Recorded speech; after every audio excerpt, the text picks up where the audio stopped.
ಒಳ ಮೀಸಲಾತಿ ಜಾರಿಗೊಳಿಸುವಂತೆ ಆಗ್ರಹಿಸಿ ಶುಕ್ರವಾರ ಮಾದಿಗ ಸಮಾಜ ಇಲ್ಲಿನ ಅಂಬೇಡ್ಕರ್ ಉದ್ಯಾನವನದಿಂದ ಪ್ರತಿಭಟನೆ ನಡೆಸಿ ಜಿಲ್ಲಾಧಿಕಾರಿಯ ಮೂಲಕ ಮುಖ್ಯಮಂತ್ರಿಗೆ ಮನವಿ ಸಲ್ಲಿಸಿದರು.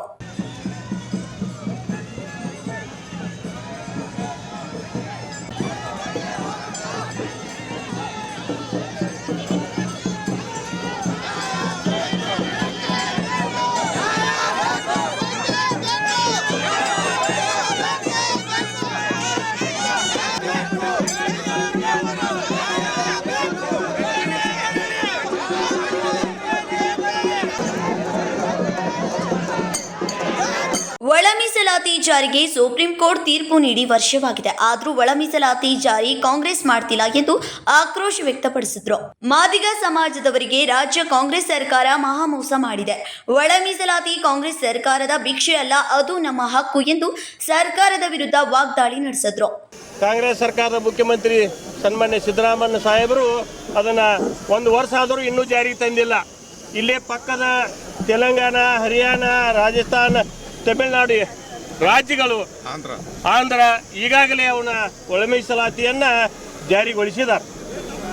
ನಮ್ಮ ಸರ್ಕಾರದವರು ಮೀನಾಮೈಷ ಎನ್ನುತ್ತ ಯಾರ್ದೋ ಒತ್ತಡಕ್ಕೆ ಮಣಿದು ನಮಗೆ ಅನ್ಯಾಯವನ್ನು ಮಾಡ್ತಾ ಇದ್ದಾರೆ. ಅದಕ್ಕೆ ನಾ ಈ ಮಾಧ್ಯಮದ ಮುಖಾಂತರ ಈ ಸರ್ಕಾರಕ್ಕೆ ಒತ್ತಾಯ ಮಾಡೋದು ಏನಂತಂದ್ರೆ, ನಾಳೆ ಆಗಸ್ಟ್ 15ರೊಳಗೆ ನಮಗೆ ಕೊಡಬೇಕಾದಂಥ ನ್ಯಾಯವನ್ನು ಒಳ ಮೀಸಲಾತಿ ಜಾರಿಗೆ ಮಾಡದೇ ಇದ್ದರೆ 16ನೇ ತಾರೀಕಿನಿಂದ ನಾವು ರಾಜ್ಯಾದ್ಯಂತ ಉಗ್ರ ಹೋರಾಟವನ್ನು ನಾವು ಹಮ್ಮಿಕೊಳ್ಳವರಿದ್ದೇವೆ. ಅದಕ್ಕೆ ಈ ನಮ್ಮ ಮಾದಿಗ ಸಮಾಜದ ಎಲ್ಲ ಮುಖಂಡರು, ಎಲ್ಲ ಸಂಘಟನೆಯ ಪದಾಧಿಕಾರಿಗಳು, ಅಧ್ಯಕ್ಷರು ಎಲ್ಲರೂ ಕೂಡ ಇಲ್ಲಿ ಭಾಗವಹಿಸಿದರು. ಜಾತ್ಯತೀತ, ಪಕ್ಷಾತೀತ ಎಲ್ಲರೂ ಭಾಗವಹಿಸಿದ್ದಾರೆ. ಇವತ್ತು ಸುಪ್ರೀಂ ಕೋರ್ಟ್ ಆದೇಶದ ಪ್ರಕಾರ ನಮಗೆ ಸಿಗಬೇಕಾದಂಥ ಹಕ್ಕು ನಮಗೆ ಸಿಗಬೇಕಾಗಿತ್ತು. ಸುಪ್ರೀಂ ಕೋರ್ಟ್ ಆದೇಶ ಇತ್ತು. ಆಂಧ್ರ ಪ್ರದೇಶದಲ್ಲಿ ಮತ್ತು ಇನ್ನುಳಿದ ಹರಿಯಾಣದಲ್ಲಿ ನಮ್ಮ ಜನರಿಗೆ ಅಲ್ಲಿ ನ್ಯಾಯ ಸಿಕ್ಕಿತ್ತು. ಕರ್ನಾಟಕದಲ್ಲಿ ಕಾಂತರಾಜ್ ವರದಿ ಮತ್ತು ಎ ಜಿ ನಾಗಮೋಹನ್ ದಾಸ್ ಅವರ ಒಂದು ವರದಿಯನ್ನು ಆವರಿಸಿಕೊಂಡು ಆದಷ್ಟು ಬೇಗನೆ ನಾವು ಆ ಜಾತಿ ಜನಗಣತಿಯನ್ನು ಮುಗಿಸಿ ನಿಮಗೆ ನ್ಯಾಯ ಕೊಡ್ತೀವಿ ಅಂತೇಳಿ ಕಳೆದ ಬಾರಿ ನಮಗೆ ಹೇಳಿದರು. ಕಳೆದ ಬಾರಿ ಬೆಳಗಾವಿಯ ಒಂದು ಅಧಿವೇಶನ, ಚಳಿಗಾಲ ಅಧಿವೇಶನದಲ್ಲಿ ಕನಿಷ್ಠ ನಾವೇನಿದ್ರು 25,000 ಜನ ಸೇರ್ಪಟ್ಟು ಸರ್ಕಾರಕ್ಕೆ ಒತ್ತಾಯ ಕೂಡ ಮಾಡಿದ್ವಿ. ಅವತ್ತು ಕೂಡ ನಾವು ಪಕ್ಷಾತೀತವಾದಂಥ ಒಂದು ಒತ್ತಾಯನ ಕೂಡ ಮಾಡಿದ್ವಿ. ಆದರೆ ಇವತ್ತು ಏನೂ ಇಲ್ಲ. ಸರ್ಕಾರ ಎಲ್ಲೋ ಒಳಗಡೆ ಒಂದು ಸಂದೇಶ ಕಳಿಸ್ಯದ. ಏನಂತೇಳಿ, ನಾವು 15 ತಾರೀಕು ಒಳಗಡೆ ಆಗಸ್ಟ್ದಲ್ಲಿ ನಾವು ನಿಮ್ಮ ಒಂದು ಮೀಸಲಾತಿಯನ್ನು ಜಾರಿ ಮಾಡ್ತೇವೆ ಅಂತ ಹೇಳೈತಿ. ಆದ್ರೆ ನಾನು ಕರ್ನಾಟಕ ರಾಜ್ಯದ ಮುಖ್ಯಮಂತ್ರಿಗಳಲ್ಲಿ ಮತ್ತು ಕರ್ನಾಟಕ ರಾಜ್ಯದಂತ ಇರುವಂಥ 724 ಸಚಿವರ ಗಮನಕ್ಕೆ ಈಗಾಗಲೇ ನಾವು ತೊಗೊಂಡ್ಬಂದಿದ್ದೇವೆ. ಕಳೆದ ಬಾರಿ ತಮಟೆ ಚಳವಳಿಗಳನ್ನು ಮಾಡಿದ್ದೇವೆ, ಬಹಳಷ್ಟು ಹೋರಾಟಗಳನ್ನು ಮಾಡುವಾಗ ಅವ್ರ ಗಮನ ಸೆಳೆದಿದ್ದೇವೆ.